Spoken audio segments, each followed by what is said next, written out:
देखिए हर खबर यहीं पर, सब्सक्राइब कीजिए TV9 भारतवर्ष। चीन की मकारी देखिए कि वायरस का इल्जाम उसी अफ्रीका पर लगा रहा है जिसकी वजह से चीन खुद को सुपर पावर बताने का दम भरता है। अफ्रीका का शायद ही कोई देश होगा जिससे संसाधनों पर चीन डाका नहीं डाल रहा है। दुनिया की प्रतिष्ठित कंसल्टिंग कंपनी मैकिन्से के मुताबिक अफ्रीका के सभी 54 देशों में चीन का निवेश है। अफ्रीका में 10,000 से ज्यादा चीन की कंपनियां हैं। चीन और अफ्रीका के बीच 70 अरब डॉलर से ज्यादा का कारोबार है। 15% अफ्रीका चीन के कर्ज वाले जाल में फंसा हुआ है। लेकिन जिस तरह कोरोना फैलने के बाद चीन में अफ्रीका नागरिकों पर हमले हो रहे हैं, उससे चीन के खिलाफ पूरे अफ्रीका में गुस्सा है। अगर जंग के हालात बनते हैं तो अफ्रीकी मुल्क भी चीन के खिलाफ अमेरिका के साथ हो सकते हैं। लेकिन क्या चीन की दुनिया से टकराने की हैसियत है?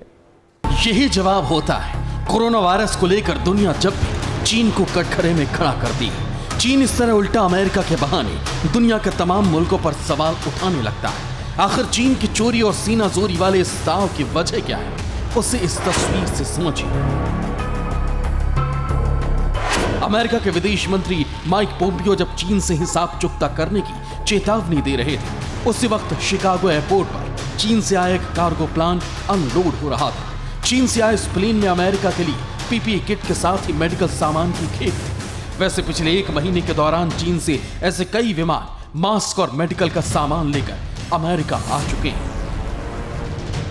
दिसंबर के आखिरी हफ्ते में चीन ने पूरी दुनिया को कोरोना वायरस के बारे में जानकारी दी थी, लेकिन इसी से करीब 1 महीने पहले अमेरिका और चीन के बीच सबसे बड़ी ट्रेड डील पर दस्तखत हुए। ये अब तक की सबसे बड़ी डील है। चीन 1.5 अरब की आबादी वाला मुल्क है और धीरे धीरे हम अमेरिका के बाजारों के लिए चीन की कंपनियों को खोलेंगे। ट्रंप को तब शायद ही एहसास रहा होगा कि जिस चीन के साथ वो सबसे बड़ी ट्रेड डील कर रही है, चंद महीने बाद वही चीन 50,000 से ज्यादा अमेरिकियों की मौत का गुनहगार साबित होगा।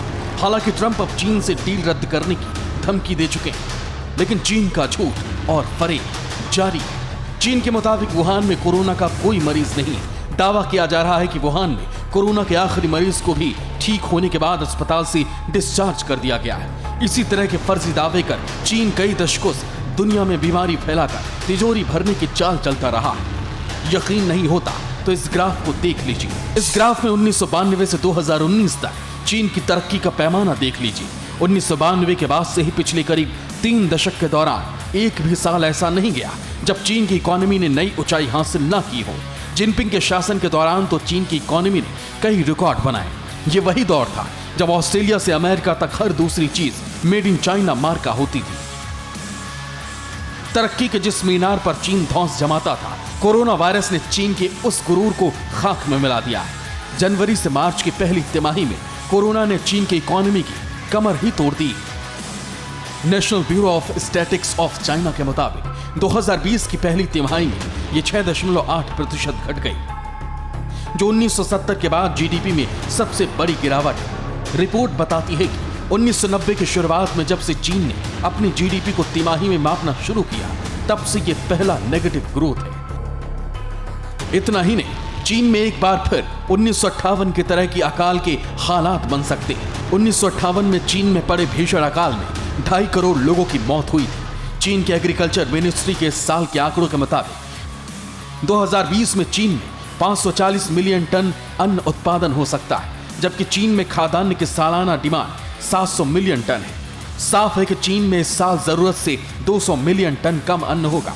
जिस तरह दुनिया चीन के खिलाफ हो रही है, उससे इतना तो तय है कि चीन अगर दुनिया की बारूदी मिसाइलों से बच जाता है, तब भी कुदरत जालिम मुल्क से अपना हिसाब चुकता जरूर करेगी।